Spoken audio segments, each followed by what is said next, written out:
It's really amazing to be here with the Kiip founder, Brian Wong, in your amazing San Francisco offices. What made you set up originally in San Fran? I know that this isn't the first office, but what was it that made you set up here? Yeah, so my story is I was born and raised in Vancouver in Canada. Yep. And I graduated college early when I was 18, and I did travel around. I did a bit of a gap year, which is kind of uncommon for North American college grads, but I did it anyways because I really wanted to. Anyway, so I was very curious about the U.S. because my parents had kind of kept us traveling within Canada and Asia, and I'd never been to California or New York. And so I decided to come to San Francisco, LA, and New York during this little tour. Yeah. And I kind of always knew that San Francisco was like a central area for nerds, and it was like Silicon Valley. And I was like, Yeah. I mean, what does it look like? Does the valley's lined with silicon chips? Like, what's going on?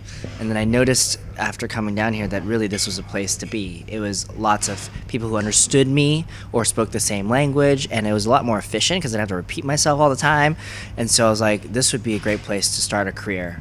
And so that's when I applied for a job at Dig, and that's when I got my first job. And then after I got laid off, I realized that the only place that I had a professional network was here, because that's where I started my career. And so I decided to stay. Yeah, you've got offices all over the US. What do you think is the difference between the West Coast and the East Coast for you? Yeah, so we intentionally had a bi-coastal beginning as a company. We had our engineering set up here and our product, but on a sales standpoint, we always knew that we needed to have New York. Why do you think that is that you need to have those two? Because New York is a media hub. It's where all the publishers and then eventually the advertiser dollars started to centralize. So most ad dollars are spent, both TV and digital, out of New York. And even if the clients or the brands are headquartered somewhere else, they'll just centralize it there.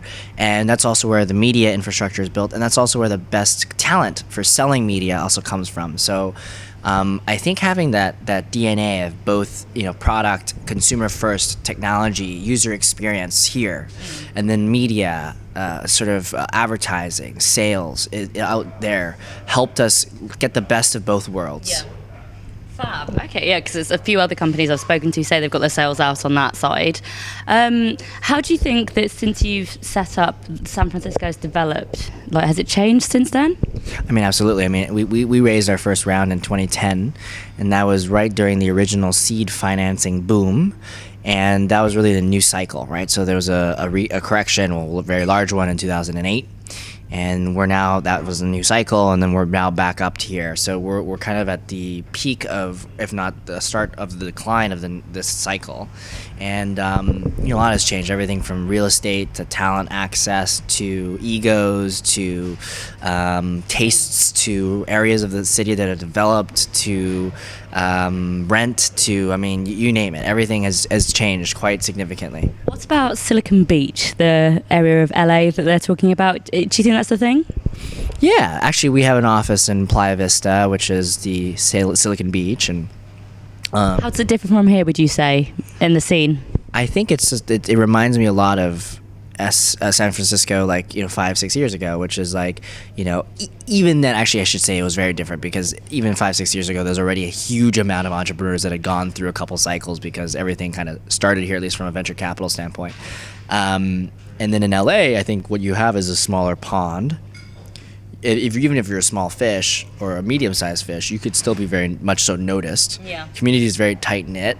And I think just in general, just because of the culture down there, everyone's a lot more, the ideas, or at least the types of companies that also succeed there, seem to be more related to the lifestyle there. Or kind of film related, or kind of production. Yeah, so entertainment's like Hulu's down there. So obviously there's a lot of startups that sometimes make a lot of sense to be in certain areas. And there's a lot of fashion startups. Yeah. There's a lot of e-commerce and retail. There's a lot of interior design. I was just talking to a friend of mine that started a company called Laurel and Wolf, which is a huge interior design startup now. And so there's a lot of this, you can kind of get why they started there, What about the startup scene around here these days? Are there any up-and-comers that are worth watching out for? Any trends? Well, there's always trends, and everyone has their own idea of what's worth paying attention to. I think all in all, the sort of collaborative economy, the sharing economy, those companies are definitely worth keeping an eye on, and whether that be a local company like a Lux or a Xerx, which is a on-demand valet, to a Ship, which helps you ship your products easier, to Postmates, which gets your products delivered whatever you want it to. That area has certainly been very, very hot for a little while. The economics of it still have to be proven out for sure, and this is the best place to do that. And so those are companies that we're worth looking out for. What about the mobile scene around here? I mean, mobile's it's growing all the time, isn't it? Are there any companies that you're watching out for in that field around here, or? So the thing about mobile here in the Valley is that there's no such thing as a separate category anymore. You could be any company and you're going to be mobile, right? So every single company that's here that doesn't have a mobile, I actually have not met a single startup here that doesn't have a mobile property. So I think most companies are by nature mobile. But I would say one more thing. I would say the next mobile is something like the connected and IoT world, which is a lot of the folks that are developing objects that are connected to the internet. And those are the ones that are also, I think, worth looking out for as well. Yeah, they've been quite big at CES, haven't they, and stuff. So, I mean, you've got this sign up that says, Nielsen says we are 900% better than our rivals. How is Kiip doing that at the moment then? We're 900% better than our rivals. BAM is also at the end there. I like the BAM. Yeah, exactly. What that means is we've been doing research for a while now, not just recently, about how effective our product is in helping brands reach their consumers. Nielsen, as you know, is a measurement company. They did a lot of television measurement for a while. And then now they're in mobile and they're looking at brand lift metrics, which in English is, how much does a consumer like, how much more does a consumer like your brand if this, they saw this ad or they saw this thing. Yeah. In our case, it's a reward that they see, so naturally they're going to like the brand a lot more, and so naturally we help them like their brand 900 times better.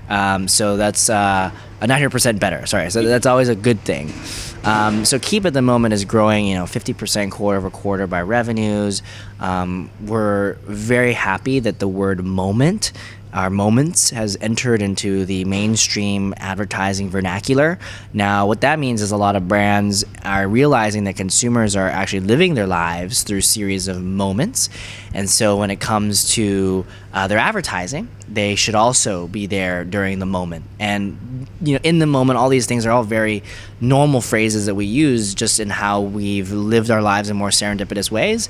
But I think advertising and brands need to follow suit, and we've helped really accelerate that through mobile. Talking about brands and agencies, do you think that San Francisco is a hub, or do you still go back to the other areas that you're based for that? I think there's some great brands here, and we have great brands we work with within the local area, like Campari America is headquartered here with brands like Sky Vodka and American Honey and Wild Turkey. And then, on the East Bay you have Clorox, which makes, Brita and Brita and a few other, Glad and a few other brands. So there's some good brands in the region, but when it just comes to concentration, nothing compares to the New York area. The older hubs. Exactly. What do you think is the future for the local scene? So I think there's a lot of companies right now that are growing very fast that are like you've heard of the unicorns. Yeah. I'm a big fan of unicorns. Unfortunately, because there's so much concentration of capital in these companies, their success will be an indicator of how investor confidence increases over the next few months. And right now, unfortunately, there's a bit of a unicorpse thing that we're talking about, and I hate using these words, but it is one of the most entertaining ways to comment about it. We have yet to see some of these unicorns live up to their value. Yeah. Now, people are investing so much in them without there being any obvious payoff. And private companies by nature are private, so they don't really reveal everything. And so that's why sometimes the public markets are sometimes better at helping value things because the data is out there. And even in general, sometimes this is not a perfect process either, but at least it's better than not knowing anything, which is not necessarily what private companies do, but it is something that they can use to their advantage. But I think that as a company, it's good to know what's going on, but I think it's sometimes also better to just stay focused. And for us, within, we love the fact that we have our own building, we are our own culture. We don't pay attention to a lot of these things because at the same time, we know that we have our world of our revenues, our customers. We have something that we're building towards. And it doesn't matter if Uber succeeds or fails in helping us because it's no relation to those companies. Being independent is incredibly important here too. Brilliant. Well, thank you ever so much for your time. That was really interesting.